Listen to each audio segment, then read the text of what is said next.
Germany के 4 दिन के दौरे पर गए लोकसभा में नेता प्रतिपक्ष और कांग्रेस नेता राहुल गांधी ने वोट चोरी पर अपना वही पुरानी राय रखी। राहुल ने बर्लिन के कॉलेज में कार्यक्रम को संबोधित करते हुए भारत में लोकतंत्र और संवैधानिक संस्थाओं को खतरे में बताया। बर्लिन के हटल स्कूल में छात्रों से संवाद के दौरान राहुल ने वोट चोरी के जरिए चुनावों को प्रभावित करने की बात दोहराई। राहुल गांधी ने कहा, हमें हरियाणा में वोट चोरी कर हरवाया गया, महाराष्ट्र में भी चुनाव निष्पक्ष नहीं हुए। पश्चिम बंगाल की मुख्यमंत्री ममता बनर्जी का बीजेपी पर तीखा हमला का 2026 में बंगाल से बीजेपी की विदाई। मैं बीजेपी सरकार से नहीं डरती, बीजेपी को जड़ से उखाड़ फेंकेंगे। कोलकाता के नेताजी इंडोर स्टेडियम में राज्य के बूथ लेवल कार्यकर्ताओं को संबोधित करते हुए ममता बनर्जी ने अल्पसंख्यकों को एकजुट होने का आह्वान किया। बंगाल सीएम ने चुनाव आयोग के साथ एसआईआर पर भी गंभीर सवाल उठाते हुए बीजेपी की इसे चाल करार दिया। पश्चिम बंगाल विधानसभा में नेता प्रतिपक्ष शुभेंदु अधिकारी ने कहा, एसआईआर से टीएमसी के अपने फर्जी वोटों की सच्चाई खुलने का डर है और इसीलिए ममता एसआईआर को एनआरसी से जोड़कर भ्रम फैलाना चाह रही है। हुमायूं कबीर ने किया पार्टी के नाम का ऐलान। जनता उन्नयन पार्टी नाम होगा, चुनाव चिन्ह के लिए टेबल को बताया पहली पसंद। कहा, ममता बनर्जी और आरएसएस के बीच गहरे संबंध। हुमायूं ने सीएम ममता बनर्जी को सीधी चुनौती दी। कहा, आगामी चुनाव में टीएमसी को 100 सीटें भी जीतने नहीं दूंगा। कोलकाता में कहा, मोहन भागवत ने बाबरी मस्जिद का पुनर्निर्माण वोटों के लिए किया जा रहा है, जो न तो मुसलमानों न ही हिंदुओं के हित में है। विवाद को फिर से हवा देने की यह राजनीतिक साजिश है। यूपी सीएम योगी आदित्यनाथ ने विधानसभा में कोडीन कफ सिरप को लेकर समाजवादी पार्टी पर तीखा हमला किया। एनडीपीसी एक्ट के तहत कफ सिरप के अवैध धंधे से जुड़े हर एक शख्स पर ऐसी कार्रवाई करेंगे कि आप फातिहा भी नहीं पढ़ पाएंगे। सीएम योगी ने बिना नाम लिए राहुल अखिलेश पर निशाना साधा। कहा, देश के अंदर 2 नमूने, एक दिल्ली में बैठता है, दूसरा लखनऊ में। देश में चर्चा होती तो देश से बाहर चले जाते। अखिलेश यादव ने एक्स पर पोस्ट कर योगी सरकार पर निशाना साधा। कहा, संवैधानिक पदों पर बैठे लोगों में आपस में खींचतान, कुछ तो लोकलाज रखिए और मर्यादा की सीमा न लांघें। अखिलेश ने इशारों में पीएम मोदी को भी कटघरे में खड़ा किया। कहा, प्रधानमंत्री के संसदीय क्षेत्र में हजारों करोड़ के कफ सिरप का गोरख धंधा हो रहा है और सरकार कार्रवाई के नाम पर लीपापोती कर रही है। मनरेगा को लेकर कांग्रेस का केंद्र पर हमला। सोनिया गांधी ने अपने लेख में कहा, मनरेगा की मौत सामूहिक नैतिक विफलता। राहुल गांधी ने लिखा, मोदी सरकार ने मनरेगा और लोकतंत्र दोनों पर बुलडोजर चलाया। जयपुर में कांग्रेस का प्रदर्शन, महात्मा गांधी का नाम हटाने का विरोध किया है मनरेगा से। बड़ी संख्या में कांग्रेस के कार्यकर्ता शामिल रहे। केंद्रीय पर्यावरण मंत्री भूपेंद्र यादव ने अरावली पर्वतमाला की संरचना से छेड़छाड़ की खबरों को खारिज किया है। भूपेंद्र यादव ने दावा किया, मात्र 0.19 क्षेत्र में ही खनन होगा। केंद्रीय मंत्री ने सुप्रीम कोर्ट के आदेश को समग्रता से समझने को जरूरी बताया। राजस्थान के सीएम भजन लाल ने साफ किया है कि अरावली से छेड़छाड़ नहीं होगी। अरावली को राजस्थान की पहचान बताते हुए मुख्यमंत्री ने यह साफ किया, खनन का कोई नया पट्टा जारी नहीं होगा। सीएम ने कांग्रेस पर राजनीति करने के आरोप भी लगाए। कांग्रेस नेता और राजस्थान के पूर्व मुख्यमंत्री अशोक गहलोत ने अरावली की नई परिभाषा को खनन माफियाओं को फायदा पहुंचाने की साजिश करार दिया। बिहार के मुख्यमंत्री नीतीश कुमार ने सोमवार को पीएम मोदी से मुलाकात की। 20 मिनट चली मीटिंग में केंद्रीय मंत्री अमित शाह, ललन सिंह और बिहार के डेप्यूटी सीएम सम्राट चौधरी मौजूद रहे। कैबिनेट एक्सपेंशन पर हुई चर्चा। छत्तीसगढ़ के झीरम घाटी कांड पर केंद्रीय मंत्री जेपी नड्डा का बड़ा बयान। का कांग्रेसियों को अपनों ने ही मरवाया, कांग्रेस के बीच कई लोग नक्सलवादियों के संपर्क में थे। All India medical students association ने प्रधानमंत्री नरेंद्र मोदी को लेटर लिखा है। एआईएमएसए ने पीएम को लिखे पत्र में बांग्लादेश में फंसे भारतीय मेडिकल छात्रों की फौरन सुरक्षित स्वदेश वापसी की अपील की। पश्चिम बंगाल के सिलीगुड़ी में बंगिया हिंदू महामंच ने बांग्लादेश में हिंदुओं पर हो रहे अत्याचार के खिलाफ निकाला मशाल जुलूस। मॉब लिंचिंग में दीपू चंद्र दास की हत्या के विरोध में जमकर नारेबाजी। जम्मू कश्मीर के किश्तवाड़ में भी बांग्लादेश में हिंदुओं के खिलाफ हो रही हिंसा को लेकर प्रदर्शन। हिंदू संगठनों ने की हिंदू महिलाओं के खिलाफ हिंसा और मंदिरों पर हो रहे हमले की कड़ी निंदा। बांग्लादेश ने नई दिल्ली उच्चायोग में वीजा सेवा समेत सभी सेवाओं को निलंबित किया। सुरक्षा चिंताओं का हवाला दिया, लेकिन ढाका और चटगांव में भारत के वीजा सेवा सस्पेंड करने के बाद बांग्लादेश के उठे कदम को उसकी प्रतिक्रिया के तौर पर देखा जा रहा है। चुनाव आयोग आज मध्य प्रदेश, केरल, छत्तीसगढ़ और अंडमान निकोबार द्वीप समूह में हुई एसआईआर की ड्राफ्ट लिस्ट जारी करेगा। सभी सियासी दलों के साथ ये लिस्ट शेयर की जाएगी। अनुपस्थित, मृत, तबादला और फर्जी वोटरों की अलग से लिस्ट जारी होगी। यूपी में पंचायत चुनाव को लेकर आज जारी होगी पुनरीक्षण सूची। 30 दिसंबर तक दर्ज करवा सकेंगे लिस्ट से संबंधित आपत्ति। 6 फरवरी को अंतिम लिस्ट जारी होगी। रिव्यू में 1 करोड़ 81 लाख नए मतदाता जुड़े, जबकि 1 करोड़ 41 लाख वोटर्स के नाम काटे गए। न्यूक्लियर एनर्जी विधेयक के खिलाफ बिजली कर्मचारियों का आज देशव्यापी हड़ताल। कई केंद्रीय श्रमिक और किसान संगठनों ने समर्थन दिया।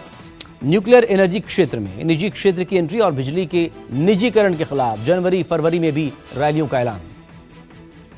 प्रधानमंत्री आवास योजना के तहत आज लाभार्थियों के खाते में आएंगे 100 करोड़ रुपए। पीएम आवास योजना के 18,500 लाभार्थियों को मिलेगी सौगात। राजस्थान के सीएम भजनलाल दोपहर 1 बजे फंड ट्रांसफर करेंगे। समाजवादी पार्टी के नेता आजम खान के खिलाफ डूंगरपुर प्रकरण में आज सुनवाई। 2016 में आसरा आवास योजना के लिए कुछ मकानों पर बुलडोजर कार्रवाई हुई थी। 2019 में उन्हीं पीड़ितों ने आजम के खिलाफ केस दर्ज करवाया था। पूर्व आईपीएस अमिताभ ठाकुर की पत्नी नूतन ठाकुर की अग्रिम जमानत पर आज देवरिया कोर्ट में सुनवाई। औद्योगिक क्षेत्र में प्लॉट आवंटन धोखाधड़ी केस में आरोपी नूतन ने शनिवार को अग्रिम बेल पिटीशन दायर की थी।